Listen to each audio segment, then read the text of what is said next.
The preparation for a voyage using the medicine plant ayahuasca is not all about diet, although it is an important factor. Preparation is also about research, gaining a certain degree of knowledge and a willingness to understand what you are about to participate in. Firstly, studying before and after a voyage is part of the preparation for voyaging. Secondly, knowledge or understanding of the location of where you are physically going to voyage. Thirdly, who is guiding or facilitating your voyage. Fourthly, diet, what to eat and what to drink and what to avoid. Fifth, physical and mental health, the use of pharmaceutical or prescription drugs. Sixth, spiritual preparation and intentions. Seventh, set and setting. Eighth, egoic mind resistance. Ninth, the cult of guruism. Study. When you hear from people who participated in ayahuasca journey, voyage or experience, although they can be ecstatic about their experience and may tell you it was life-changing, they are often confused or cannot put their experience into simple terms or words to explain what has happened to them. In other words, because they have no context for their experience in any way, shape or form, words to describe what has gone on with them are not always within their vocabulary or ability to explain. An ability to explain to a certain extent an experience of this sort can be greatly enhanced by reading this text and by studying other relevant materials for as long as possible before you voyage, and then to continue your studies afterwards, of course. Your studies could include such things as books, videos, music, audio recordings, discussions, interviews, and/or films, which are my personal favourite. In relation to making further recommendations to particular materials beyond this text, to read, listen, watch, or study, we make none. We would, however, suggest that you read this text with a view to taking notes, underlining or highlighting words and/or phrases, and doing your own independent research. Location, location, location. Gain knowledge or understanding of the location where you are physically going to voyage. Perhaps this is one area where you should only take recommendations from trusted friends, family, colleagues, or even neighbours. Perhaps before venturing as a tourist into the wilds of any jungle or any location, try to experience voyaging ayahuasca closer to home first. Wherever you go for your first voyage or any experience, it should be taken as a given that you have spoken to someone who has been there before, and not just taken your reference or recommendation from some anonymous internet source. For a very first experience, consider bringing an appropriate friend along on this adventure, even if they are not interested in voyaging with ayahuasca. Mind you, this didn't work for me, as my friends and family at the time were not remotely interested in experiencing anything like this. Some have since changed their minds, and some have since participated in an ayahuasca ceremony or two. Guess they just needed a willing guinea pig to test the waters. Plan out your trip in as much detail as possible, and check in with friends and family en route to your destination when you get there, while you are there, and when you are leaving, so they know when to expect you home. That's if you decide to come back, of course, but either way, let them know. Know what you are taking. In its most traditional setting, ayahuasca contains two key ingredients. The first ingredient being the ayahuasca vine itself, also known as Banisteriopsis caapi, which acts as an MAO inhibitor.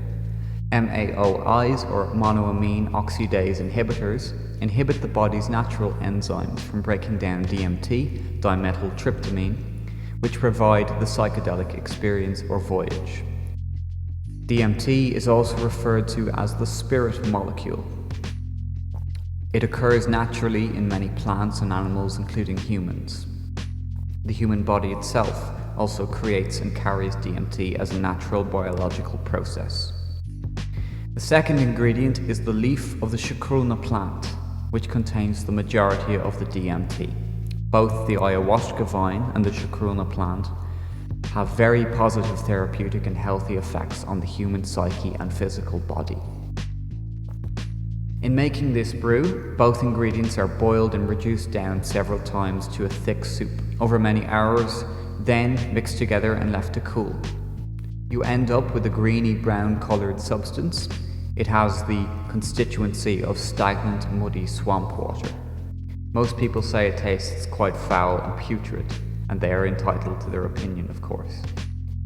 The ayahuasca vine and chacruna plant are not native species to Europe.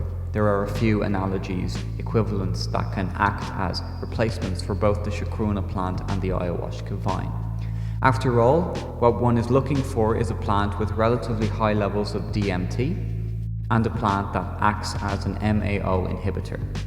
One such analogy can also be made from Syrian rue, which acts as an MAO inhibitor, and Mimosa hostilis contains DMT.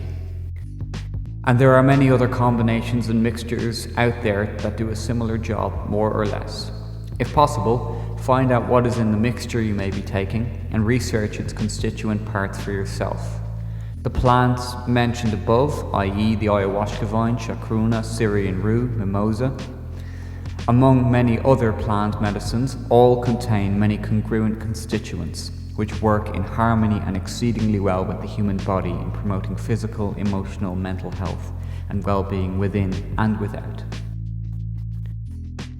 What is chemically contained in these plants is well worth researching for your own education. Then you will begin to wonder why so many states, governments and authoritarians have banned and illegalized so many of these medicine plants. You can come to your own conclusions about this. Ayahuasca is also called Kopi, vine of the soul, vine of the dead, and Yag. Imbibing it can cause vomiting or diarrhea or both, but not usually at the same time. But this does not happen with everyone. It can cause perspiration and can lower your heart rate and make you dizzy, so it is best not to be driving or operating heavy machinery when or if you partake. It can also cause you to have all sorts of psychological and/or spiritual experiences, which we will get into a little later. Ayahuasca's short-term effects on the body range from feelings of calmness and tranquility, and it can act as a central nervous stimulant to increase sensitivity in all your senses, such as smell, hearing, sight and touch, and your sensory perception.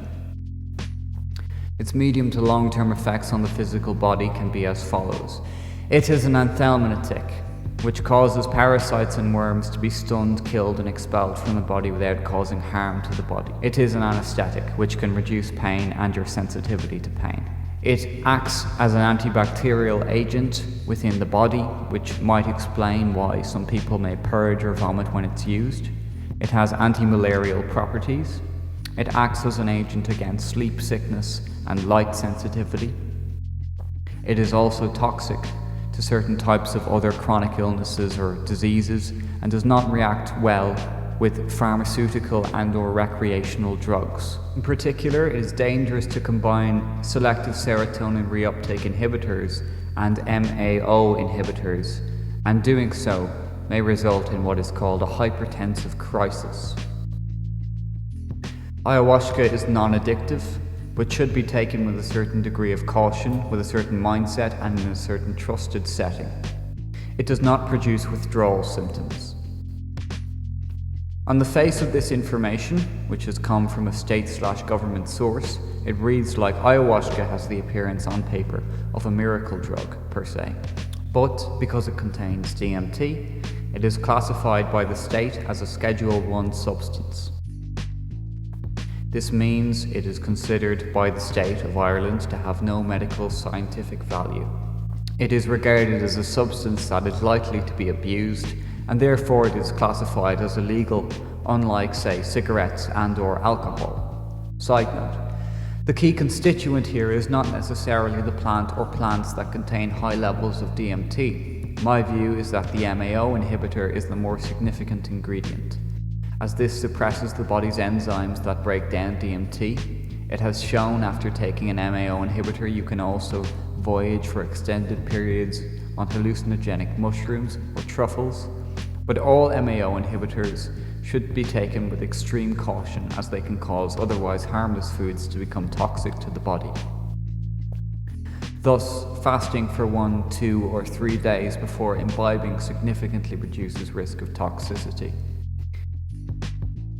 As far as the other medicine plants mentioned above are concerned, you can research these in your own time. Suffice to say that without exception, on balance, they all have positive properties and many health benefits in their own right. Conspiracy theories or facts aside, from reading and studying the information above, the state's consideration and definitions as to what is defined as illegal makes no logical sense and is ethically and morally questionable. The science does not support the decision to classify ayahuasca as a Schedule I substance. It makes such a decision highly questionable, to say the least, especially in the context of the law. In my view, this legal definition would not stand up to a robust, lawful argument. Then again, who's going to make such an argument? Know your shaman, druid, facilitator, or guide. If you are not going to South America to experience ayahuasca, then you are probably not going to meet a real shaman. Shaman is a generic term which is broadly applied to a man or woman who administer and or use medicine plants, amongst other things. The proper term, and one that is more commonly used amongst the people of the Amazon/South America, is ayahuascas, and not shaman.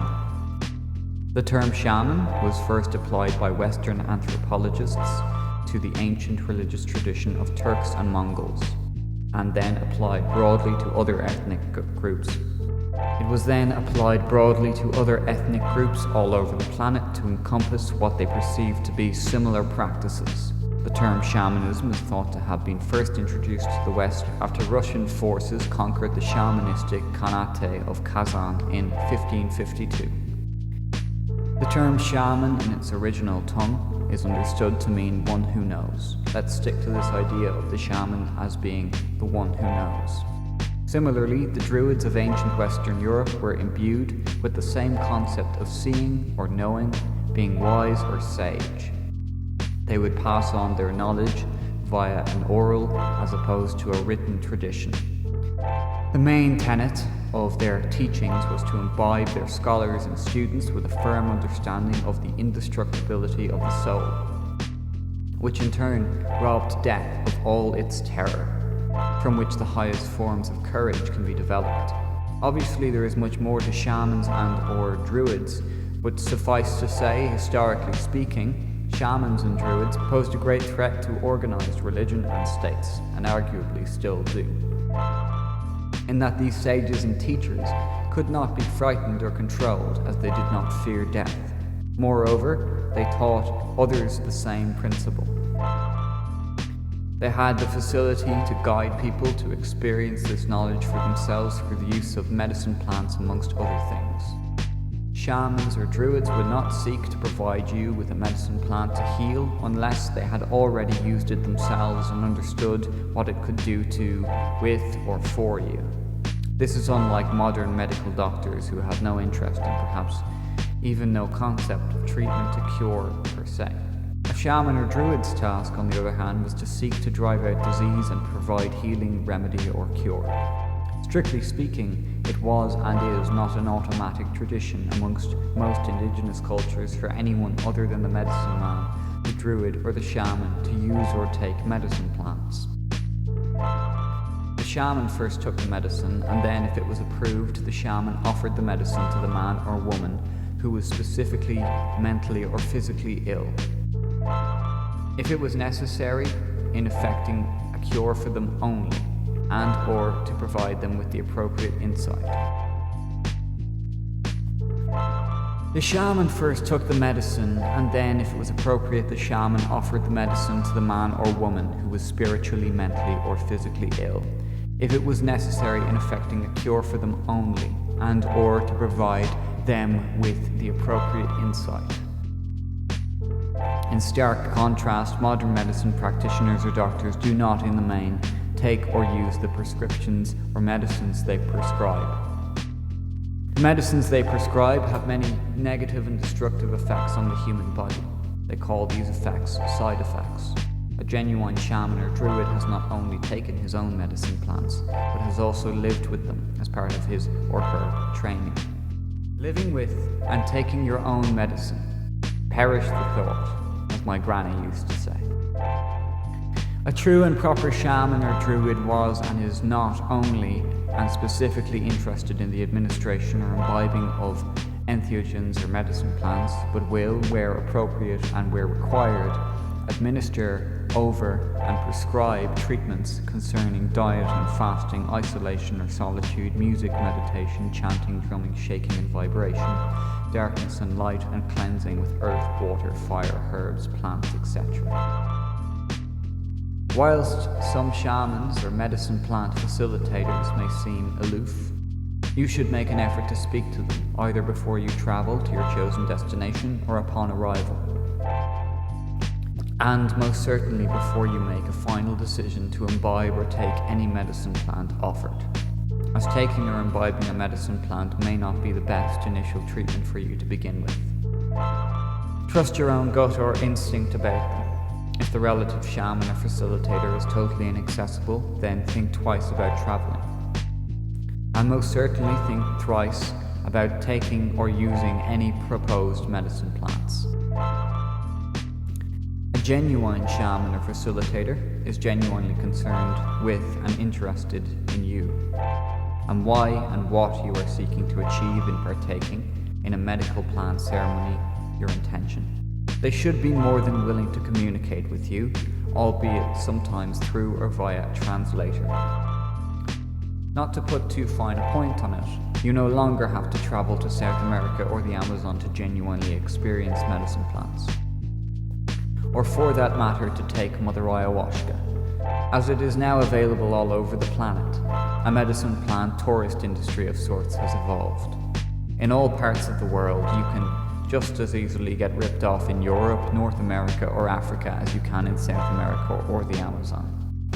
In the most traditional settings, the shaman, medicine man or druid was only ever interested in guiding or helping you to heal without taking a monetary payment. He/she was only there to administer exclusively to the well-being of the tribe per se, who in return took care of his or her basic living needs.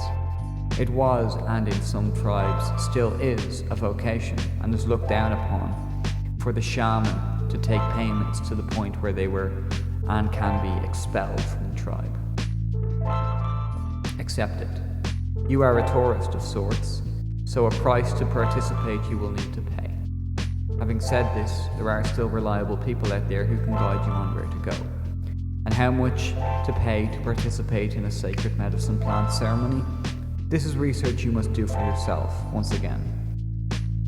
This text is not to recommend any particular people or groups. This is for you to figure out in your own time, of your own volition. Diet. The dieta, as it's termed, is not for the purpose of controlling or losing weight, either for ego or vanity. The idea is to cleanse the physical, emotional, mental and/or spiritual body of potential contaminants, and to rid the mind of worldly attachments and addictions such as certain foods, meats, nicotine, alcohol, caffeine, and drugs, be they recreational or medically prescribed. More a body and mind cleanse of detoxification than diet. The more time you take to cleanse and prepare your body, the more profound and deeper the experience with medicine plants is supposed to be, which may also reduce the possibility of your body rejecting the medicine plant. They say that Mother Ayahuasca can be jealous and may purge or expel any perceived contaminants out of your body, and equally, when or if you are cleansed, she will work with you to guide and direct you towards the necessary healing beyond the ceremony. Note, it is not required for you to completely starve yourself, but it is recommended you eat vegetable soups and avoid any solid food for a period of 3 to 5 days. One thing that you may also find useful to make in small doses is a half a teaspoon of bicarbonate of soda mixed with the juice of a quarter of a lemon in a half glass of water per day. The lemon juice activates the bicarbonate and dilutes the water. This makes the mixture more palatable. For me, this mixture taken once every couple of days tends to settle my stomach, give me a little wind, and clears me out at the rear end if required. The bicarbonate for me is like a mini detox. Some say that this mixture is also a cure for a hangover. Equally, having been on a vegetarian diet for approximately 5 years now has also possibly had the effect of ridding my body of a certain amount of toxins and chemicals that are used in the farming process and manufacture of meats and meat products such as beef, lamb, pork, bacon, chicken and fish, amongst others. On another note, perhaps one other thing to consider using independently of any of these preparations for a voyage is taking a dose of iodine every once in a while. With the proliferation of processed foods and the reduced availability and cost of organic, wild and other natural foods, most people in the West are simply not getting enough iodine-rich foods in their diets, which of course has all sorts of negative impacts upon the thyroid and your physical health and well-being. You can further research this topic for yourself.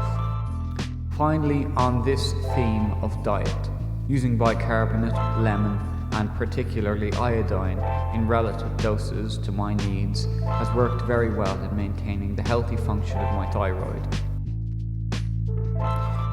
12 or so years ago, it was recommended by a medical doctor/practitioner for me to go on and use medically prescribed drugs, steroids in particular, for a thyroid problem.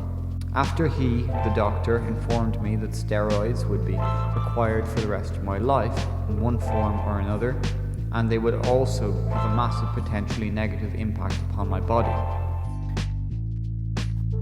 His statement simply ended our relationship.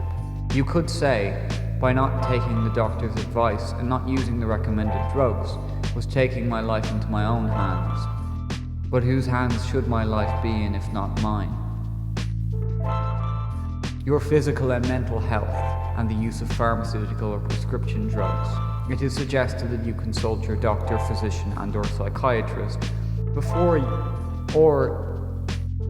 using or taking any medical plant, and specifically if you are using pharmaceutical or medically prescribed drugs.